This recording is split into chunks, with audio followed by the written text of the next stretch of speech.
Tommy with Elevation Every Weekend. Welcome back to the channel. In this video, I'm going to do a follow-up on my 2025 Surly ice cream truck custom build, which I put together with the concept of being much lighter and therefore a more performance-focused build, at least compared to my max snow capable 2020 Surly ice cream truck, which comes in at about 37 pounds. I already have done a first look video to talk about all the specs on this bike, so I won't rehash all of that here. And in my last video, I was able to get it out and give some first impressions in the snow and in the dirt. And in that video, I left off saying that I was going to be taking this bike into the mountains for some backcountry snow riding and also taking it to my local bike park to really put it to the test, and that's what I've done. So this being a fat bike, let's start off talking about the snow performance. I ended up taking this bike to one of my favorite backcountry snow trails that I know really well. I've ridden it many times with many different bikes, so it's a good place for me to go and test bikes and tires, and it also happens to be extremely scenic. But one of the reasons I like it for testing is it has a really good broad range of trail features that are really great to see how a bike, or more importantly, a wheel and tire combo performs, because there's a number of places and obstacles to really get to the edge of traction and see what the bike can do. This was not the first time I had the Yippee-Ki-Yay tires up on that trail. I did test them previously on another bike, so I knew they would do a great job. But it was the first time I've had them up there on an ice cream truck, and that let me really give them a direct comparison to what I'm used to running the mass volume 26x5 that I run on my 2020 bike. And I'm really familiar with what that combo can do on that trail. For the most part, the 2025 ICT did a great job, and if it were my only fat bike set up as it is, I wouldn't hesitate at all to take it in the backcountry for snow riding, because it easily handled about 90% of the conditions I encountered up there. However, that's not to say it didn't struggle in other areas where I've had success with my 2020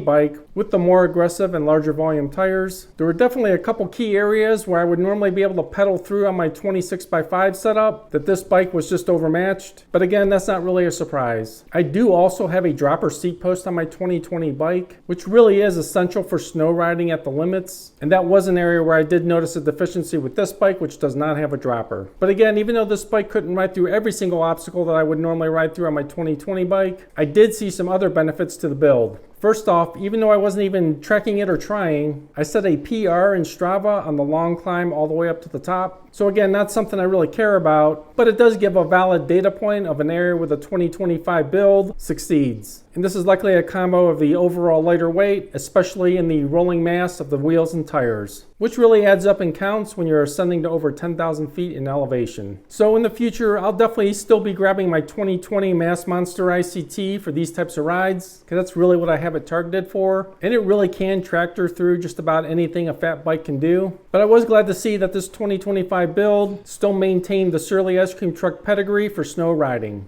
Now let's switch over to the dirt and talk about some bike park runs. This park isn't ultra technical, and I wasn't running the black line, which featured all the jumps, but I like coming here not only because it's fun, but it's a good place to get repeatable hot laps on the green and blue trails, and it really lets you judge how a bike handles, and it's easy to compare and contrast it with other bikes, in this case my 2020 ICT, which I've definitely run there before too. This was definitely the kind of riding where the build concept and the lighter weight of this bike really shine through, especially compared to the competent but somewhat sluggish feeling of my 2020 bike, which is much heavier. It was much easier to whip this bike through the bank turns and pump it through the trail features, and the much lighter rolling mass of the 27.5 by 4.3 inch setup and the noticeably reduced rolling resistance really allowed me to carry speed much more easily, all while not having to be concerned about grip in the corners, because the bike was exceptionally well planted through all the turns, and I never felt like I was at the limits of traction. So this build really did deliver on what I had hoped. The lighter weight combined with the ICT Geo really made it a blast to ride fast in the dirt,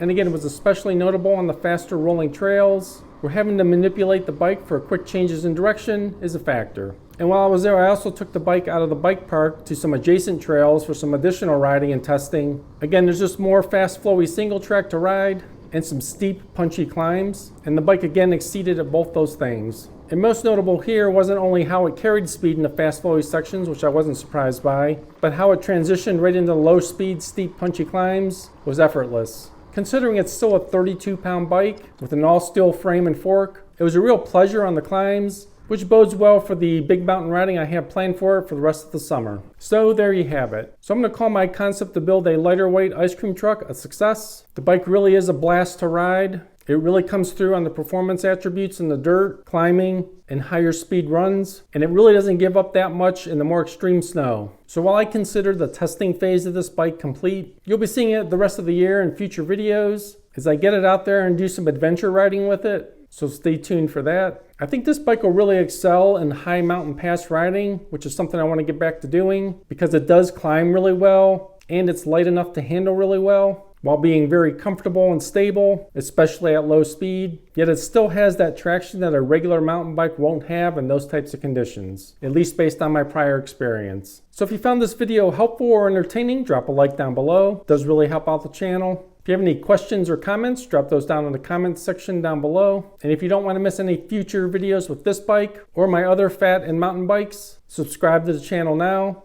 Lots more coming as I get back to a regular video release schedule, so stay tuned. Thanks a lot and have a great day.